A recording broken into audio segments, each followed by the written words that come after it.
मनीष शरीर विभिन्न अंग प्रत्यंग को लेकिन गठित जेपरिक हाड़ मस्तिष्क फुसफुस मांसपेशी चर्म पाकस्थली एमती बहुत सारा अंग को लेकिन गठित एवं यही समस्त अंग गुड़िक टिश्यू को लेकिन गठित। वर्तमान यही समस्त को एकाठी बांधि रखिबार किछि तो जिनिस निहाती साहाय्य करुछि। एहाको ही एरियोलार संयोजक टिश्यू बोली कुहा जाय। कोन कुहा जाय? एरियोलार संयोजक टिश्यू जी कि विभिन्न अंग को टिश्यू सहित बांधिकी एकाठी रखिथाय। उदाहरण स्वरूप चर्म और मांसपेशी मझिरे थिबा रक्तवाहिनी नली अस्थिमज्जा भितरे और स्नायुर चारि दिगरे एही एरियोलार संयोजक टिश्यू रहिछि। ताहले एही टिश्यू गुड़िक अंग गुड़िक किपरि एकाठी रखिछन्ति चलो से विषय आज आमे जानिबा।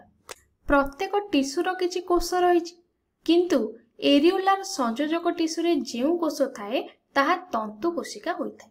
तंतु कोशिका नामरु ही जणा पडुछि कि तंतु को नेकी किछि हेउथिबो।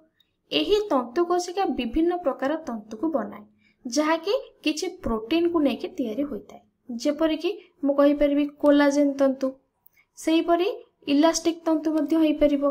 तो सेही परी आउ गोटे तंतु अछि जहा को कोन कहै जाय ना मु कहि परबी रेटिकुलर तंतु। ताले एही सब तंतु संयोजक टिश्यू को दृढ़ता प्रदान करिथाय एवं एगुड़िक टिश्यू को अंग सहित बांधि रखिबारे साहाय्य करନ୍ତି। अठा परि लागि रहिबारे मध्ये साहाय्य करिथाନ୍ତି। ताले संयोजक टिश्यू सहित आउ कोन करे देखो एही संयोजक टिश्यू जेली परि पदार्थ तेणु एही जेली परि पदार्थ ही दृढ़ता प्रदान करिथाय। जेपरि कि मु एमिति भी कहि परिबी जेहेतु या जेली परि ता माने एथिरे बहुत जल थिबो तेणु अंतरकोशीय आधार जहा कि संयोजक टिश्यू रे कोष मानक मध्यरे थाए एहा मध्य किछि तरल पदार्थ क्षरण करिथाय। ताले ए जो कहि परिबी अंतरकोशीय आधार कोठी थाए ना एठी थाए ए जगह रे सब अंतरकोशीय आधार थाए बा कोष मानक मध्यरे अंतरकोशीय आधार थाए। एहा कोन करे ना अंतरकोशीय आधार संयोजक टिश्यू रे कोष मानक मध्यरे थाए एहा किछि तरल पदार्थ धारण करिथाय जहा कि संयोजक टिश्यू को टिके उदालिया बा फ्लूइड नेचर रो कराई थाए। आमे एठारे केवल तंतु कोशिका विषय रे पढिले संयोजक टिश्यू रे मध्य आहुरी अनेक प्रकार कोष रहिछि। जेपरि कि मु कहि परिबी डब्ल्यूबीसी बा श्वेत रक्त कणिका एगुड़िक मध्य बहु प्रकार रो होई पारंती जेमिति कि लिम्फोसाइट लसीकाणु महावक्षक बा जाहाको आमे इंग्रजी रे माइक्रोफेजेस बोली कहि पारे एवं किछि मास्ट कोष बा मास्ट सेल।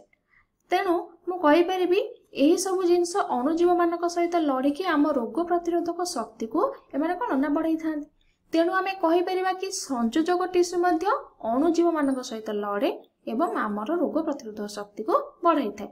जेपरि कि आमे जानिछे आम श्वासनली को सब बेले भूताणु माने आक्रमण करि थांती जेपरि कि ठंडा भूताणु आम चर्म सब बेले बाहर को एक्सपोज हेकि रहउची बा बाहर को एमती बाहर कि थाए तेणु ताहा मध्य विभिन्न अणुजीव मानक संस्पर्श रे आसुची। तेणु एही सब पाई आम श्वेत रक्त कणिका सब बेले कोन होइथाय ना ताहाको ढाल परे घोड़े होके रही थाए बा सब बेले ढाल परे आमको सुरक्षा प्रदान करिथाय।